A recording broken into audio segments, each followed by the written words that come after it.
그리고 두 번째 설명드릴 게 네. 이제 클라우드하고 통합입니다. 네. 뭐 웬만한 벤더사에서는, 그러니까 다른 저희뿐만 아니라 타 제조사에서는 클라우드의 아카이빙, 네. 티어링 기능은 다 제공을 해요. 네. 그리고 저희는 이것들을 뭐 퍼블릭 클라우드뿐만 아니라 프라이빗 클라우드에서 제공을 하게 되고요.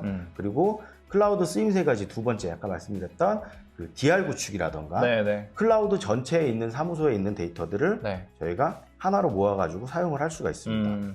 이게 이제 퍼블릭 클라우드에는 각각의 이제 물리적인 저희가 스토리지가 아닌 논리적인 스토리지가 존재를 할 거예요. 네. 요즘 이제 기업들이 많이 글로벌화가 되기 때문에 네. 전 세계에 수없이 많은 사무소들이 있습니다. 그렇죠. 그리고 만약에 이제 우리나라에 본사가 있는 국내 기업이다 하면은 네. 우리나라의 중앙 저장소가 있을 거고요. 네. 이 데이터를 사용하는 네. 수없이 많은 브랜치 오피스들이 있을 거예요. 네. 그럼 그 브랜치 오피스들은 사실 물리적인 스토리지를 개별적으로 도입하기에는 상당히 비용이 많이 그렇죠. 비싸거든요. 관리는 또 어떻게 할 거야? 맞습니다. 그래서 거기에 이제 클라우드 스토리지들을 하나씩 놓고 네.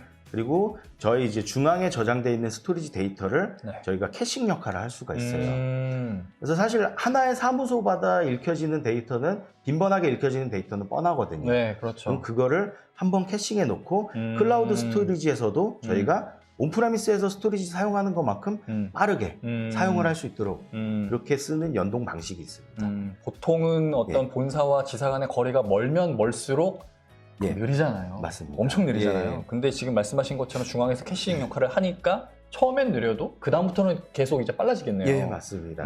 그리고 이걸 반대로도 사용을 할 수가 있고요. 심지어는 이게 클라우드뿐만 아니라 네. 뭐 외부에 이제 공장이 많은 시스템들, 네. 예.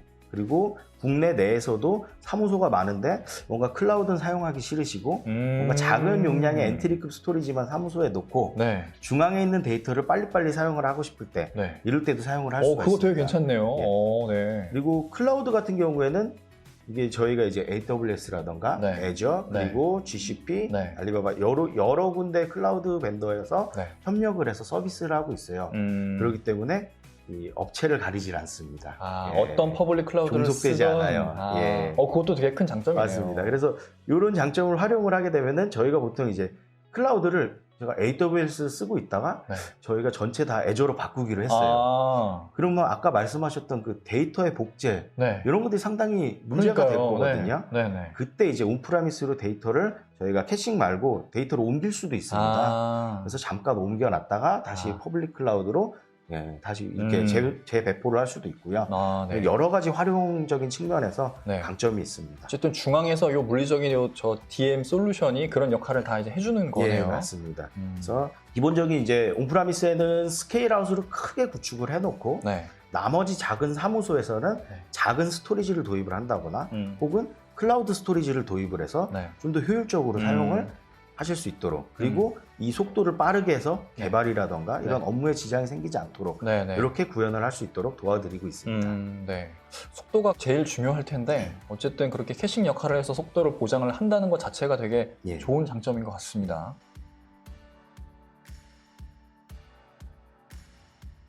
앞서 설명드렸던 걸 가지고 지금 예제를 좀 말씀을 드릴 거예요. 저희 이제 사례인데요. 예. SAP. 예. 요거는 이제 스케일아웃을 사용을 했고 그리고 나스를 사용한 국내 이제 유통사의 사례입니다. 네. 그냥 SAP를 놓고 말씀을 드릴게요. SAP 같은 경우에는 저희가 2025년까지 SAP 정책이 바뀜으로 인해서 SAP 하나 데이터베이스를 사용을 할 수밖에 없어요. 그래서 많은 기업들이 기존에 사용하던 데이터베이스를 옮기게 되고 그로 인해서 이제 하드웨어도 같이 교체를 하고 계세요. 여기 같은 경우에는 저희 하드웨어로 교체를 하시면서 기존에는 보통 저희가 이제 정형 데이터다 그리고 아주 중요한 DB 데이터다 그럼 무조건 센 FC만을 생각을 하셨거든요. 근데 저희 같은 경우에는 그거를 고성능의 NAS를 통해서 이게 이제 가능한 이유가 하드웨어가 워낙 좋아졌어요. 그리고 NAS 프로토콜도 워낙 발전을 했기 때문에 사실 NAS만큼 또 안정적인 게 없거든요. 근데 나스는 어찌됐든 아까 말씀하신 그런 센 5 채널보다 성능이 매우 떨어진다는 인식이 아마 맞습니다. 다들 생각하고 계실 텐데 그 나스에서 SAP를 커버한다는 게 잘 상상이 안 가네요. 이게 근데 된다는 거잖아요. 예, 맞습니다. 실제로 구축을 하고 지금 잘 쓰고 계세요. 여러분들이 아시는 그 대형마트입니다. 어디라고 말씀을 드리지만 가장 큰 대형마트고요. 거기서 사용을 하고 계신데 올플래시를 도입을 하셨어요. 그래서 올플래시에 나스를 통해서 사용을 하시는데 성능도 상당히 잘 나오고요. 그리고 이제 저희가 이제 예전에 나스가 성능이 안 나왔던 이유는 디스크 미디어를 사용했기 때문이고요. 그로 인해서 그리고 프로토콜이 저희가 이제 센하고 나스의 가장 큰 차이점을 생각을 해보시면은 저희가 이제 뭐 파이버 채널 통신 이런 게 아닙니다. 파일 시스템이 어디에 위치해 있는가입니다. 기존에는 이제 나스 같은 경우에는 나스 서버라고 부르죠. 그렇기 때문에 나스 서버에 이제 파일 시스템이 얹어져 있어요. 아무래도 하드웨어 성능이 예전에는 떨어지고 하드웨어가 많이 비싸다 보니까 이 나스 파일 시스템까지 처리를 해야 되는 서버의 성능이 많이 낮아질 수밖에 없었습니다. 근데 현재는 하드웨어도 엄청나게 많이 발전을 하게 되고 그리고 플래시 미디어가 발전을 했기 때문에 나스로도 충분히 높은 성능을 낼 수가 있고요. 고객도 만족을 하면서 사용을 하시는데 가장 큰 장점은 고객이 이제 SAP를 사용을 하시면은 수없이 많은 볼륨들이 있을 거잖아요. 그러겠죠. 그러면 SAP도 똑같습니다. 어떤 볼륨은 좀 자기네들이 쓰다 보니까 이 볼륨은 계속적으로 증가를 해요. 어떤 볼륨은 쓰다 보니까 거의 사용을 안 해요. 근데 기존에 이제 센 인프라 같은 경우에는 볼륨을 뭐 증가는 시킬 수는 있어도 사실 축소가 상당히 어렵습니다. 위험하기도 하고요. 그렇죠. 이거 전체적인 시스템에 뭔가 영향을 끼칠 수도 있잖아요. 맞습니다. 예. 근데 나스 같은 경우에는 나스 서버, 저희 이제 스토리지 컨트롤러의 파일 시스템이 있기 때문에 증가와 축소가 자유로운 그런 형태입니다. 그래서 고객분이 사실 저희한테 조금 안 좋을 수도 있어요. 증서를 빨리 빼는 하셔야 거니까요. 되는데, 근데 좀 안 쓰는 부분 많이 줄이시고요. 그리고 많이 사용하는 부분 내부적으로 늘려가지고 별도의 증서를 하지 않더라도 증서라는 효과를 재구성을 하는 거군요. 예, 맞습니다. 그런 재분배를 통해서 이런 증서라는 효과를 낼 수가 있고요. 그리고 두 번째는 저희가 별도의 이제 백업을 할 수 있는 어플리케이션을 무상으로 제공을 합니다. 무상으로요? 예, 그래서 기존의 그 SAP 백업 같은 경우에는 일반적으로 데이터 카피라던가 혹은 백업 서버, 그러니까 백업 인프라를 둬야겠죠. 백업 서버, 뭐 스위치, 그리고 백업 저장되는 스토리지, 그리고 가장 비싼 백업 소프트웨어를 또 구매를 하셔서 용량 단위를 이제 과금을 이렇게 하셨어야 되는데 저희는 이제 스토리지 컨트롤러 단위입니다. 그냥 저희 스토리지 컨트롤러 구매하시면은 거기에 이제 포함된 백업 소프트웨어를 통해서 저희 이제 SAP 하나를 말씀드리면은 SAP 하나 플러그인에 저희 백업 소프트웨어가 들어갑니다. 그럼 기존의 백업 주체 같은 경우에는 인프라 어드민들이 다 하셨겠죠. 백업을.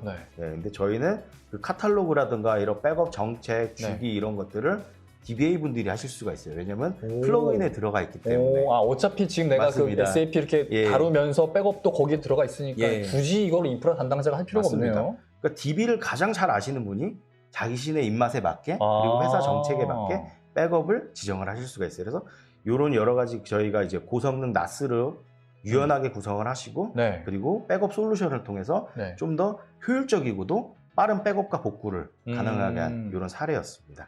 그 백업 소프트웨어 비용 안 나가는 게 엄청 큰 메리트네요. 진짜 비싸던데 요즘에. 백업 업체에서 좀 싫어할 수도 있지만 사실 저희는 근데 또 저희 나름대로 고객이 가장 효율적으로 사용할 수 있는 솔루션을 제시를 해야 되기 때문에 이런 솔루션을 제시해드렸고 아주 잘 사용을 하고 있습니다.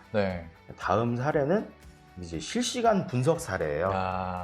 사실 스토리지에서 가장 부하가 많이 되고 그리고 높은 성능을 이끌어내야 되는 것들이 이런 실시간 분석이거든요. 스트리밍 데이터 처리. 여기도 또 이제 일반적인 인프라 구성하고는 조금 다르게 구성을 했습니다. 기본적으로 저희가 이제 이런 스트리밍 분석을 할 때는 이제 카프카라는 솔루션을 많이 사용하게 되는데 이 오픈소스의 문제점이 뭐냐면은 일반적으로는 이제 하나의 물리적인 여러 대 노드를 놓고 하나의 노드당 이제 인터널 디스크로 뭐 SSD라던가 NVMe 같은 고성능의 미디어를 사용을 합니다. 그러면 이제 그 미디어가 내부적으로 이제 레이드 카드가 장착이 돼서 안정성을 위해서 레이드 구성이 되겠죠. 근데 이제 카프카의 문제점이 뭐냐면은 이런 디스크가 장애가 났을 때 사실 I/O 성능이 떨어질 수밖에 없습니다. 그건 뭐 어쩔 수 없는 거잖아요. 맞습니다. 특히 서버 같은 경우에는 스토리지보다 더 심할 거고요. 그때 근데 만약에 이제 저희가 실시간으로 저장돼야 되는 데이터가 몇 개가 날라갔다. 상당히 큰일이겠죠.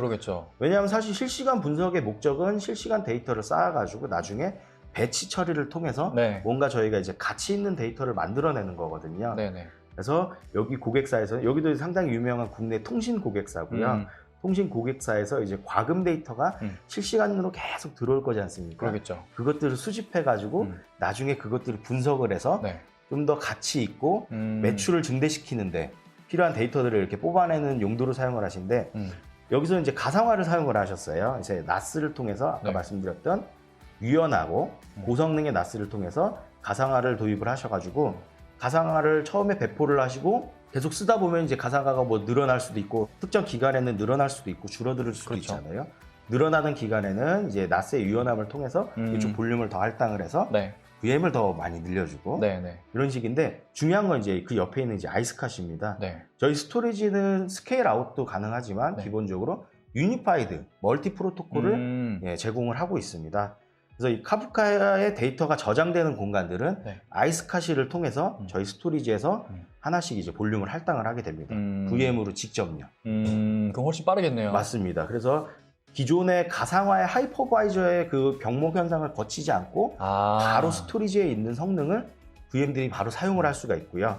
그리고 디스크 장애 시에도 네. 사실 일반적인 서버보다는 훨씬 더 I/O 드랍률이 적기 때문에 네. 안정적으로 덜하겠네요. 영향이 덜하고 이것들은 뭐 여러 가지 저희가 이제 검증을 통해서 네. 다 고객분께서 보시고 도입을 했습니다. 저도 되게 의아했던 게 예. 아니 실시간 분석 시스템이면은 어떤 시스템보다도 정말 고성능과 맞습니다. 높은 예. I/O가 필요한데 예. 가상화를 쓴다?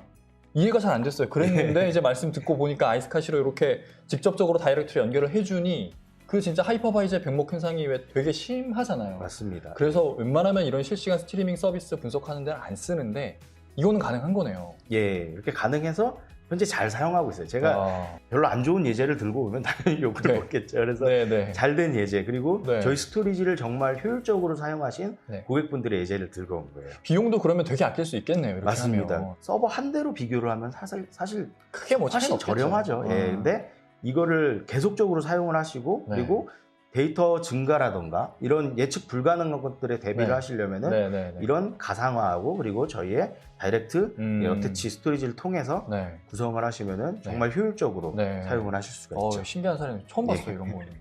그리고 이제 요게 마지막 사례인데요. 네. 요건 정말 저희 스토리지에 있는 모든 기능들을 다 사용하셔가지고 야. 고객사의 이제 프라이빗 클라우드를 구현을 하신 사례입니다. 네.